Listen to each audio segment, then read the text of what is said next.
So hey, what's up my beautiful people? It's Lovey Talks again. You know, yesterday I just woke up and I received a message. You have been transferred from NHIF to SHA, social health, I don't know what. So I asked myself, what is this?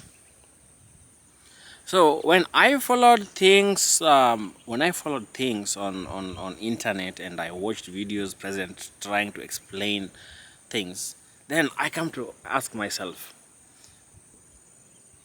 what's the benefit of having digitalization? What's the benefit?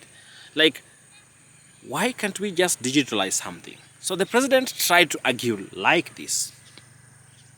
The reason why we are shifting from NHIF to SHIF is because NHIF is limited. NHIF only captures a small section of our society. It is my intention, as I made a commitment to the public, that every Kenyan must have two things: must have access to healthcare and must have access to health insurance.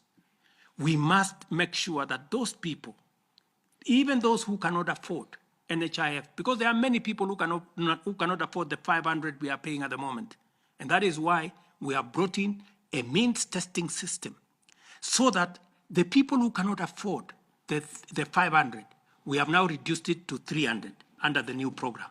And even those who cannot afford the 300, the government of Kenya is going to pay for them, so that no Kenyan will go to hospital, whether they are suffering from hypertension or cancer or diabetes or whatever. Either they get treatment because level 1, 2, and 3 are free, or they can go to a referral hospital and there is an insurance system through SHIF, that's the social insurance that is going to make sure that their bills are paid. So for her, you digitalize something, then you transfer people there.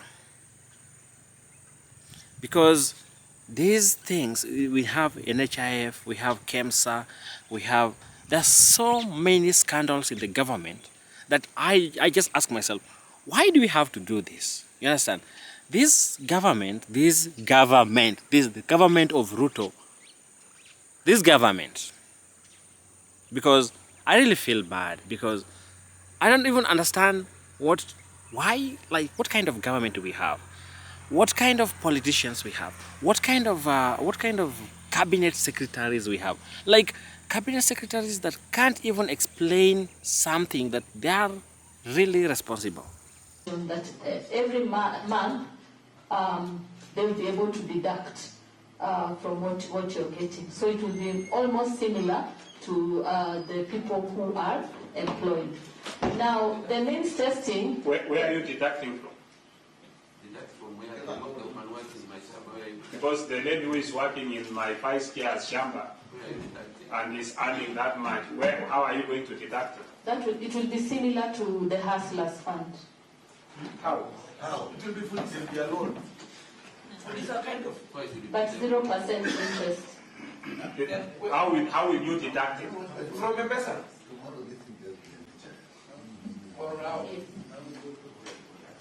No, the coolness in you answering the question is what is all one thing.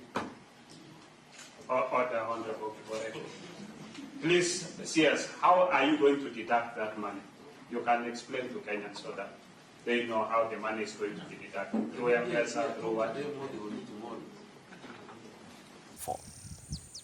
So the Minister of Health was also arguing that social health, I don't know what SHA is it's like hustler fund. Bro, after 6 months, I received my first hustler fund and I have not paid it. Hustler fund is a loan that you take, and you take it, then you return with an interest. Like if you take 500, they give you 475. So it means that they take 25 shillings. Then after that, it starts giving birth. That's how we call it. It starts giving birth. So this minister was trying to explain something like that. Then every month I pay 500 for NHIF. And NHIF was something optional. You decide whether to pay or you cannot pay. If you don't pay, then you have no subscription. And this one, they've now moved us from this side to this side. And there were also other rumors that this new system is being run by Adani Group. You see, Adani Group. But sources also tells me that the Adani Group, Adani is just a picture, is just a face, is just a figure of this. There's someone behind it. And I've been telling you from time to time that this government will kill us. This government will kill us one day. Yeah. So this Adani Group, they want to take over everything in Kenya. They want to run airport. They want, airport is a place, is a vital place. People enters and leaves the country. That's where the weapons, the secrets, everyone coming in and leaving the country comes through the airport. Then why do they just want to take the airport? And again, why do they just want to control NHIF, or they want to control SHA, the health system? They want to run this because it was revealed that there is an Indian who runs Nairobi Hospital that is responsible, is taking care of this, is running this thing. Maybe this is Ruto's project. He wants to collect this money. And now even you see in this government, they are even fighting. They are fighting. The deputy president wants his share. The deputy president claims that he's the one who gave Ruto the presidency. Yeah, so basically I was telling you that because the CIS we have, they are incompetent. They are totally incompetent. They cannot explain simple things to citizens. They cannot explain simple things to citizens. And I don't know, because anything, I think if you are given power, if you are given the mandate to lead people, you have to explain, tell them like, this system, why is this system better than this system? Well, because we now have the Ministry of Education cannot even explain simple things. Why the new funding, university funding models, they cannot explain that. They sit somewhere because they sit somewhere and they cannot even explain. Why should another student pay 4,000 per year or 9,000 per year? Another one will pay 150,000 per year. Yet it's the student, not the parent, it's the student. You understand?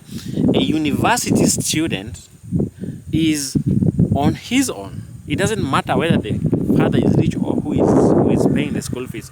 These people are starting their own lives, and that's why I think we are wrong. This government is going to kill us, all of us, because now with NHIF we used to receive full treatment. You go to the hospital, it caters for everything. I remember when my mom was sick, when she was undergoing cancer treatment, of which the bill was so high, but NHIF managed to pay. You understand? So it wasn't that big burden because she was in Tenwick and doing all those operations, chemos, everything. NHIF catered for that. Now this one now tells us that you have a limit, because health insurance, you don't know when you'll be sick. You don't know what kind. We pay health insurance because we know that anytime we get sick, we go to the hospital and we get free. We get affordable health care. Where that's why we pay NHIF. We pay medical insurance. But in this case, you are being told that you are limited. There are some things that you will pay, others you will not pay. And if you even pay, you're like, how do you tell us? Because we have women, we have families. Our women need to give birth. So you're telling us that if a woman gives birth for the first time, second time, then we will not. Then the third one, and the medical insurance will not cater for that. Do you remember we used to have Linda Mama, where a woman goes to the hospital and she's taken care of for free. If there's abortion, the woman will be taken care of for free. Did we die? Did the government collapse? Did the doctors went on strike? But now we have the this new system. It is making even the doctors to go on strike. People are crying. Why should everyone be crying? Why? Because we Kenyans vote tribalistically. We vote according to our tribes. Two tribes come together, they take power. Now they want to lead. If you go to the government parastatals, the CEOs, the managing directors come from two or one tribe. They are tribalically managed. That's the problem. Now I'm doing farming. Tell me, I'm doing farming. In my farm here, I need fertilizer. How sure am I that the fertilizer I'm going to use here is fake or is original? How? How will I be sure? How will I even trust? Because in the last planting seasons, it was totally stones. They sold us stones. Stones. And do you know what? The members of the parliament didn't want to impeach or to fire the cabinet secretary for agriculture. They left him because of corruption. He paid this, he paid the members of the committee who were doing the investigation, and everything went like that. Thanks God, the new force came, the Gen Z force. That's where everything came right. And now, if you watch my next video, you're going to understand why we Gen Z, we, the youths of this country, we need to back Murara Kiboso. Watch the next video.